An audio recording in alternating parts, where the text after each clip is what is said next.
प्रकृति का कोई भी कार्य गुप्त नहीं है। गुप्त रूप से कोई भी कार्य नहीं करती है। प्रकृति की जो अपनी प्लानिंग है वो सार्वजनिक है। उसका निर्माण भी गुप्त नहीं है। वो सब कुछ सार्वजनिक रखती है। प्रकृति में जितनी भी घटनाएं आपके साथ होती है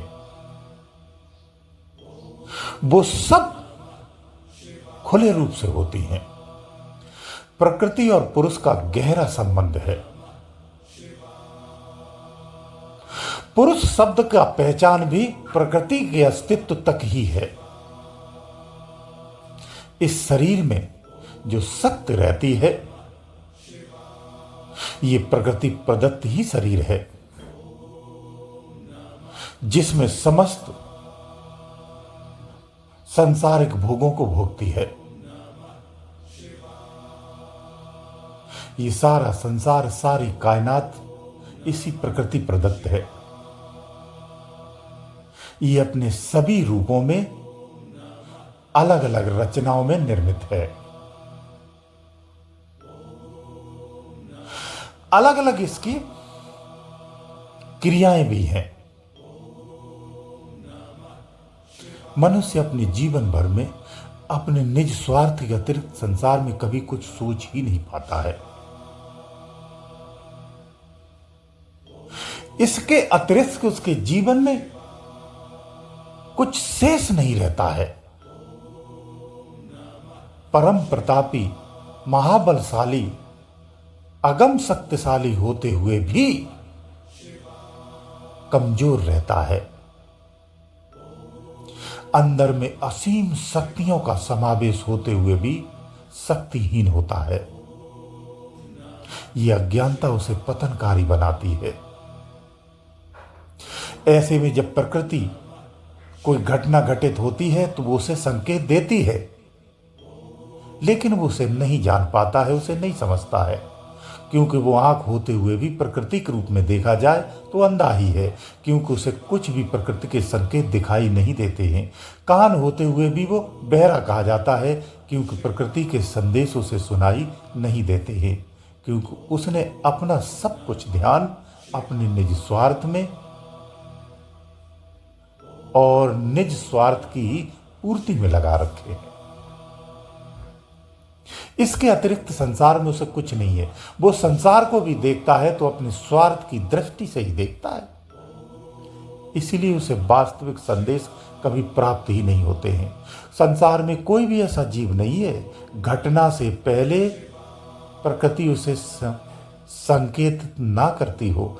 निश्चित रूप से संकेतित करती है, पूरा स्पष्ट बताती है कि भविष्य में क्या होने वाला है या अगले क्षण क्या होने वाला है, क्या नहीं होने वाला है, अच्छा होने वाला है या बुरा होने वाला है, ये स्पष्ट संकेत देती है। जो विवेकी साधक हैं, जो इस अवस्था में रहते हैं, वो इसे समझ पाते हैं। जो साधक अंतर्मुखी नहीं है वो इन संदेशों को नहीं समझ सकता है, क्योंकि अंतर की जो स्थिति है उसी स्थिति पर, उसी पटल पर ही उसके संदेश स्पष्ट सुनाई देते हैं। बुद्धि रूपी श्रवण में नहीं सुनाई देते हैं, विवेक रूप में स्पष्ट सुनाई देते हैं। सारा संसार बुद्धि से जीने का प्रयास किया जाता है, विवेक से बहुत कम लोग जीते हैं। जो विवेक से जीते हैं वो इन संदेशों को स्पष्ट समझते हैं और सावधान भी होते हैं और खुश भी होते हैं, शांत भी होते हैं। उन्हें ही पता होता है इस नेचर के स्वभाव, किसका कैसा नेचर है, घटनाएं क्यों घटित होती हैं, इसका मूल कारण भी क्या है। मनुष्य की कर्मानुसार अगर देखा जाए, ऊपरी ज्ञान में, गहरे ज्ञान में जाएंगे तो समझ में नहीं आएगा। उसके ऊपरी ज्ञान की अगर बात की जाए तो प्रकृति क्या है? प्रकृति एक सामान्य स्थिति है, एक अवस्था है जिसे आप अपने कर्मों के अनुसार अपने अनुकूल या विपरीत बना सकते हैं। लेकिन वास्तविक जो प्रकृति है वो इससे भिन्न है। लेकिन जिस प्रकृति में मनुष्य बौद्धिक रूप से जीता है, उस प्रकृति की बात कह रहा हूं जो बौद्धिक रूप से उसे पहचान है। अगर इस अवस्था को भी अपने अनुकूल कर लेता है तो भी प्रकृति आपके अनुकूल हो जाती है। ये कर्म पर आधारित है। लेकिन ज्ञान की जो अवस्था है वो इसके भिन्न है। वो प्रकृति के वास्तविक स्वरूप को जानता है, प्रकृति के भी परे की स्थिति में पहुंच जाता है। वहां यही प्रकृति उसकी सहयोगी होती है। अगले क्षण आपके जीवन में अनहोनी होने वाली है, कोई बहुत बड़ा नुकसान होने वाला है, कुछ बुरा होने वाला है, या फिर बहुत बड़ी खुशी प्राप्त होने वाली है। प्रकृति इसका स्पष्ट पहले से ही संकेत देती है, सूचना आकर के देती है कि अगले क्षण आपके ये सब होने वाला है। सामान्य दिनचर्या को अगर छोड़ दें तो बड़ी घटनाओं को प्रकृति हमेशा संकेत करती है, बताती है, स्पष्ट रूप से बताती है। कभी कभी तो मानवीय आपके हितैषियों के रूप धारण करके बताती है। लेकिन हम अज्ञानता के कारण इसे किस्मत और परमात्मा के नाम से छोड़ देते हैं या डाल देते हैं। आपके साथ घटना या दुर्घटना ये आप जानते हैं, वेद विदित है, शास्त्र विदित है। संतों की वाणियों में आपने सुना होगा, जो सिंचित कर्म है आपका, जो प्रारब्ध रखा हुआ है उस कारण से होती है। दूसरा कारण जो वर्तमान में आप कर्म कर रहे हैं, वर्तमान की जो स्थिति है, चाहे वो निवास स्थिति हो, चाहे वो कर्म की स्थिति हो, उसके आधार पर घटनाएं होती हैं। वर्तमान और प्रारब्ध दोनों जुड़े होते हैं, दोनों के कारण से ही आपके जीवन में घटनाएं घटती हैं, यही कारण होते हैं। प्रारब्ध में जितनी भी घटनाएं होनी है प्रकृति पहले से बताती है, क्योंकि प्रकृति के नियम है, उसके भी अपने एक नियम है, एक विधान है। वो पहले सूचित करती है, फिर घटना घटित होती है।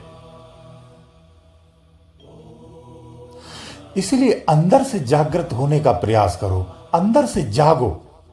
जो अंदर से अपने आप को जगा लेता है वो कायनात की एक एक खबर अपने पास रखता है, क्योंकि सारी खबरें खुली हुई हैं, सारी खबरें सार्वजनिक हैं, आपको स्पष्ट रूप से मिलती हैं, सारी सूचनाएं मिलती हैं।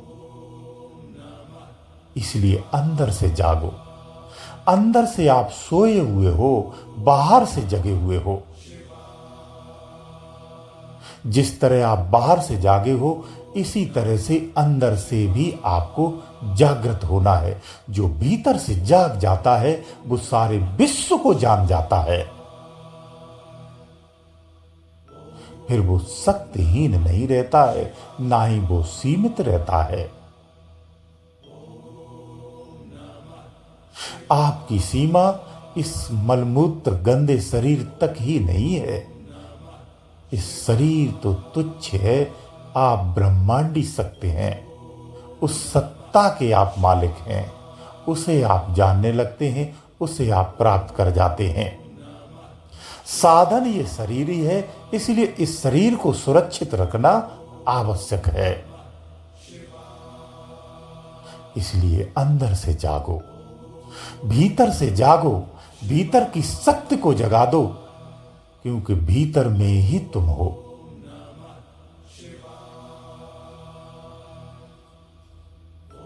गुरुदेव दयालु।